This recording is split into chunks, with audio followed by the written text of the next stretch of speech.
We're going to talk about Sydney Sweeney. Speaking about, speaking up about the. Don't worry, it was only like 10 minutes longer than normal. I regret nothing. Sydney Sweeney speaking up about her Euphoria nude scenes. Now, this is something that me, you, and I believe Dane covered initially, which was Euphoria is a show that I cannot personally watch because of the drug content. I am considering watching it. From what I've heard, where they're smashing heads with locker doors. From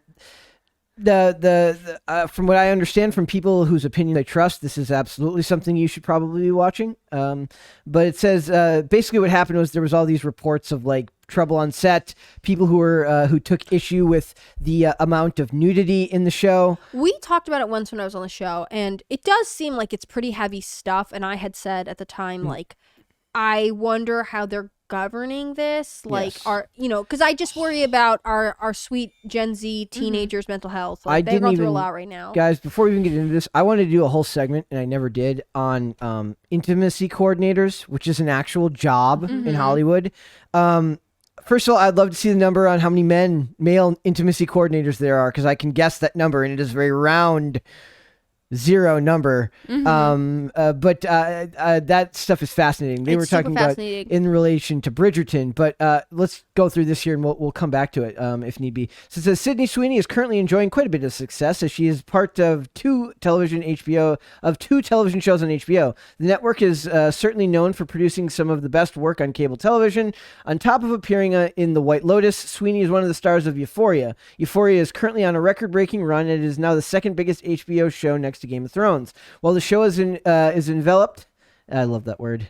I always want to say enveloped, but it looks like I like enveloped too. Yes, enveloped in its success. There have been rumors that the series creator Sam Levinson has made the work environment toxic. They love that. I just picture the meme of people on top of the balcony. That's what I think of when they use toxic in situations like this. I just think of Britney Spears and her music video. Yeah. Sweeney recently cleared up the rumors about the sex scenes she asked Levinson to cut out of the series. Now, another reason I want to talk about this is these actors know how manipulative the media is, but they have to do these press junkets and they still have to talk to these trades. And I bet you when they're giving these interviews, they can already picture the headline that's going to be cut and paste to make them look worse. Yeah, I feel like they are like talking, having no horses, and they say one thing that like is slightly off, and they're like, but like they make eye contact with the journalists, and it's like they're like, no. Did you just give me that soundbite? They're like, please don't just overlook it, miss it. Like that's what I was talking about Kim Kardashian. It's like I don't believe that she couldn't have like if she had seen something wrong with that Variety article about that quote she made. I don't believe for a second. My thought on that she could have been just like no. I told you that she did it on purpose to deflect from other things. Yes, she's a genius. So it's I did not realize. I was just gonna say I did not realize Euphoria. The most recent season of Euphoria is season 2. I didn't realize there was a first season. It's kind of like what's that 1983 and Yellowstone, which picked up more steam in season 2. It seems like this didn't even pick up steam. It like caught on fire in season 2. So I think Zendaya plays a big role in that, being she's very hot right now. Yeah. So when I would read about some of these things that actors are like, the reports that like, oh, she said this, or like one of the characters, people were like, oh, she complained about the direction of her character, so she got cut in the second season. Yeah. I was like, the second season? How do you guys already know that? Turns out we're moving on to season 3. So it says, while the opinion of the outside perspective is that Levinson has created a toxic work environment, Sydney Sweeney has spoken out in favor of his work. And then, of course, 10 years later, she could be like, but I had to go to season 3, so I had to speak out in favor of him. Like, whenever I see stuff, I'm going off on a bit of a tangent here, but whenever I'm on social media and I see, like, the things from, like, celebrities who are, like, dressed in very provocative clothing, and they're doing the things that women do in their 20s because they're beautiful and they can, and that's golden, that's great, you should do that if that's what you feel is good for you. But I can already picture the articles 10 years from now where they're like, I felt like I was a piece of meat. I felt like I was being used. And it's like this weird cultural, I don't even know how to describe it, where it's like, it's almost like a safety net you have to fall back on. Like I can always fall back on bigotry. And that sounds like a hot take. It's not meant to, but it's like I can always fall back on, but did you enjoy that attention when you were younger? And then as you get older, your worldview changes, your experiences change who you are, and then you start to think, maybe I didn't. Yeah, I think that like women in their 20s, and even if you're a super conservative or modest person or whatever, you will do things in your 20s, probably men too, that like later in life you're like, man, that was a dumb move. Or I did like plenty of stuff in my 20s that was extremely stupid. Well, even if you don't go through like such a chaotic time like you did in your 20s. Well, I wasn't even referring to. I mean that's Okay. yeah. I did plenty of other stuff that was stupid too. No, but like, you know, everyone does, and that's part of growing up. Like even people who look picture perfect and looked like vanilla in some ways, like they will have stuff that they're like, yeah, I was not like, if I could take it back, I would, Yeah. you know, whatever. I think part of the pressure, like what you're saying, is like that their career is tied to the attention they get, And we've turned it into a form Right. of social currency. right? And so there's a chance that they would feel that way if they did these things when they weren't famous, and then 10 years later, even if they're still not famous, they would feel that way. But now they found a way to monetize it. Well, and like tying it to, I felt like a piece of meat. Like it's hard to say. We didn't cover that, but I meant to. What? There was an interview where there's this big article where I don't it was the lady from the movie Troy, and she's like, the whole article, it's like it talks about the sexism in the industry, and it just turns, and the whole article is based around like she had to go into a producer's office like in the costume, and like turn around so they could see her in the costume, and she's like, I felt like, but they made it out as if she was like, something awful happened to her, but basically it was like, I was like, you don't think Brad Pitt had to go and stand in front of people in his Doesn't Friends do a whole thing where like Joey Tribbiani, the actor, has to like show them his penis? Yeah. Can I say that on YouTube? I think you can say Yeah, that on It's YouTube. an a anatomically scientific correct word, like because of, I don't remember why, but for like some casting thing. Yeah. Like those things I think are hard. I know when they talk about it in like the modeling industry, like evaluating the body when it's supposed to be like a hanger basically for clothes can be really damaging, especially for young women. And I don't deny them that. I just think that like, I don't know, we're a little bit off topic, but like We are. there is a chance that like all of these girls will look back and be like, whoa, cannot believe I was in that role or performed these things on camera. Because I also remember there's like a whole set of people behind them watching them do it. Yeah. This is it says Troy movie screen test made Diane Kruger feel like a piece of meat. Swimming with the sharks, Diane Kruger reveals that she felt like meat during a screen test for the for the epic Troy. She reveals that she felt like meat during a screen test for the film Troy. The model turned actor had a long career in Hollywood. The model turned actor part is interesting to that.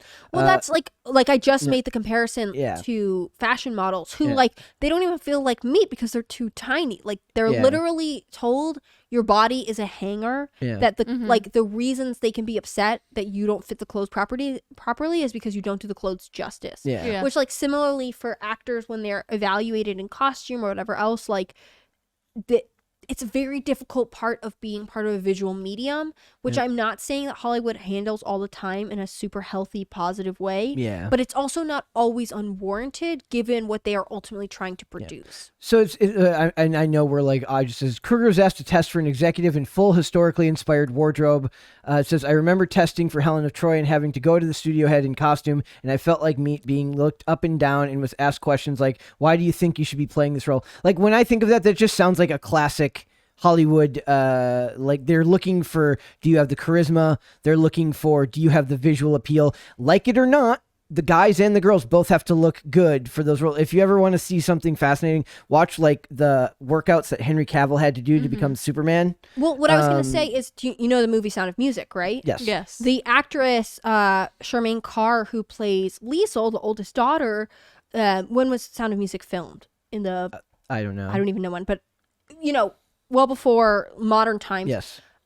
She had to do multiple screen tests because her eyes are very, very light blue, and they were afraid they would look super strange on camera. Yeah. Like It's we don't think important to about that the- now because technology has advanced significantly, but like the visual component of production is unfortunately a reality. And again, I'm not always saying it's handled in a respectful or healthy way, but like, And this is all related to what they're talking about this with Sam Levinson.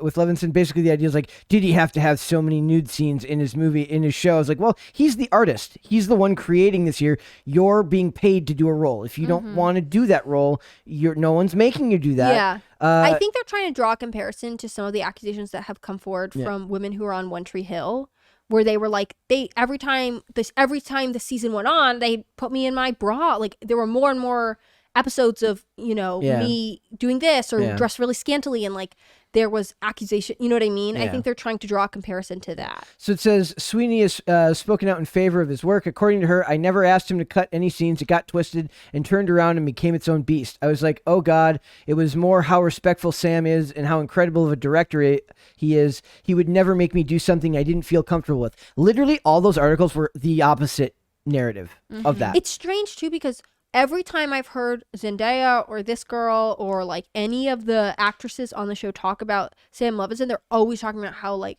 creative he is and how interesting he is, and how they speak really positively of him, which is not bad if it's true, but it is definitely, given concerning if it's not. I know, like I don't want to say anything. Are they saying it because they feel like they have to? Yeah. Are we all gonna feel dumb in a couple years when someone is finally like, well, then you have to wouldn't have gotten recast if we didn't say that. Yeah. But on the other hand, like if it's true, we don't want to like paint Sam Levinson in a bad light. So it says, apparently there have been rumors that Sweeney had asked Levinson to remove some sex scenes that she felt weren't necessary to the character of Cassie, who she portrays. It is not your job to decide what is necessary. He's the one who wrote the script. He's the one who knows where the story is going. It is his job to know what is necessary for that. It is your job to decide whether you want to take on that character in all its aspects, good and bad. Yeah, and I wonder how their contracts are negotiated, because some actresses and actors have contracts that say, I will only do this kind of nudity, I will only do this kind of scene. If we're filming a sex scene, it has to be done under these circumstances. In the show Power, which is one of my favorite shows of all time, it's Omari Hardwick, Lila Loren, 50 Cent, a lot of really, really, really talented actors. They had in their contracts, it was negotiated. They have to be willing to be nude on camera. Otherwise, we can't hire you. Yeah. And they just had to be okay. It's like, if you want this role and you think that this is something the project we're signing on to. This is the project you're signing on to. You have to be willing to do that. And because it was a star show, it was a 10 p.m. show. It's very much. It's about a guy, it's like a drug kingpin, and it's about that world. And when you enter these worlds that are not your PG-13, they're not your PG family related shows, one of the ways that you shock an audience into realizing you're watching something that's meant to portray something so heavy is through through hard set visual cues. One of those is heavy style or less stylized heavy violence, or nudity, because it attributes to adult themes. Yeah. So I saw an interview with Sydney Sweeney where she was saying I don't know what her dynamic with her dad is, but she's saying, I forgot to tell my dad I was doing Euphoria, and he sat down to watch it with my grandparents. Oh my gosh. And they were like, how long did that last? She said, maybe 10 minutes. Oh boy. And like, I do understand where like, maybe you're like a young actress and you're like, yeah, I'll do some nudity, and you don't realize what's happening because like, Euphoria has become notorious for how like extreme maybe some of it is taken. Game of Thrones held the same. I mean, the themes in Game of Thrones, just nudity notwithstanding, are way more scary and creepy and effed up, meaning the incest. I don't know, Euphoria's got some weird stuff, but I'm just saying, like, the actual stuff behind it was a lot more I guess maybe because to me teenage and a young adult drug use and all the pitfalls that come with it feel very of the times, whereas they feel of the times. But what I would challenge you on is, people knew Game of Thrones was going to be like that because there were books. Yes. Right? Whereas Euphoria, there are not books. And also, it seems, because it's like a teen drama, that it's geared towards teens, which we tend to classify as people as young as 12 up to 19. Yeah. And that is a huge emotional spectrum. Yep. So it says, Sydney Sweeney currently takes on the role of Cassie in the show, and the character is known to be promiscuous as she continually tries to find love in all the wrong ways. Based on her apparent character flaws, she is, of course, going to be involved in sexual situations and nude scenes. Those scenes are made to show the internal struggles that Cassie has and how she is constantly seeking male validation. See, this is what I love, is like, when it's described there, you can tell that a good writer would be able to, what he's going to have to do is to take those themes and those ideas and then pull visual imagery out of it that tells that story without dialogue in a lot of ways. And the only way to do that is through, not the only way, the most effective way they've found to do that is through these shocking or a more visually shocking scenes that show you just how desperate or just how screwed up your life can be. Yeah. And without the watered down nature of television. One of my favorite things to always laugh at is network television strip clubs in shows. When they're It's like, like their feet. they're just have clothes on, and they never explain like why do the strippers have clothes on, and you're just like it immediately. You're like, I'm watching a TV show. That's you know what I mean. Like you're immediately taken out of it. Like, well, that's not real. No Yeah. dude is going and putting. No, that's just not happening. Sorry. So it says Euphoria wrapped up its second season, which coincided with the third season being picked up by HBO. The series is clearly being talked about a great deal. As mentioned above, it's the second highest show behind Game of Thrones. What this tells us really is that people love nudity. Apparently. And they like shock factor. And like I do think this is more there are from what I like kind of came out hard against it, and I was like, well, I don't really know anything about the show. I should watch like a clip or two. And it seems like there is a lot going on, more than just like teenage drug use and partying. Like it's complicated, which I think is like the drama and the voyeurism in a way. People get to experience a life that seems beyond theirs. But I do agree with you. Like some of what I've seen in the show, and again, I haven't watched the whole thing, is like it's kind of like taking things that start off the way you would imagine them to and making them accelerate in how extreme they become very quickly to keep up with how short the seasons are and things like that. And I think that does give people the opportunity to sort of see these psychological tropes play out as if you were reading them, but in a faster way, right? Yep. Miracle, does the nudity bother you? No. It didn't bother me in Game of Thrones. It didn't bother me in this show. I didn't think it would, but you never know. It'd be fun. Miracle's like, no. Miracle's like, oh, I couldn't believe it. I know. She's like, I was aghast.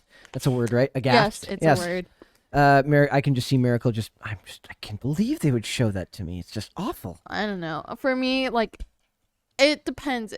If you're a parent and you're showing your kids this, make sure they're appropriate age and you know how to teach them that yes, drugs are bad. They can give you ups and downs in the emotions. Sex can be. Are we allowed to say that? I have no idea. I assume you're allowed to at least say the word. Okay, fornication is like fornication. There's like emotionally you have to be ready for it because there's some people who are emotionally not ready for it. And that's when you tell kids like, yeah, it's portrayed like the best thing ever because sometimes it is, sometimes it's not. You don't know. It's just caution to the wind. And then for her, she chose. Did she actually wanted to be a part of that role or no? What do you mean? Like, did she chose to be that role? The actress? Blonde? Yeah. Oh, I'm assuming she chose to. Otherwise, she wouldn't have chosen to do the show. Okay, so if she chose it, you chose it. You kind of knew what you were getting into. Well, she seems fine with it. It's just that was misreported by the news. Yeah. So terrible writing on their part. Yep. Well, I wouldn't say terrible. I'd say deliberate, most likely, whoever wrote those initial articles. Thanks for watching this clip, guys. If you want to see full episodes or follow us on social media, links are in the description below. Bye. Bye.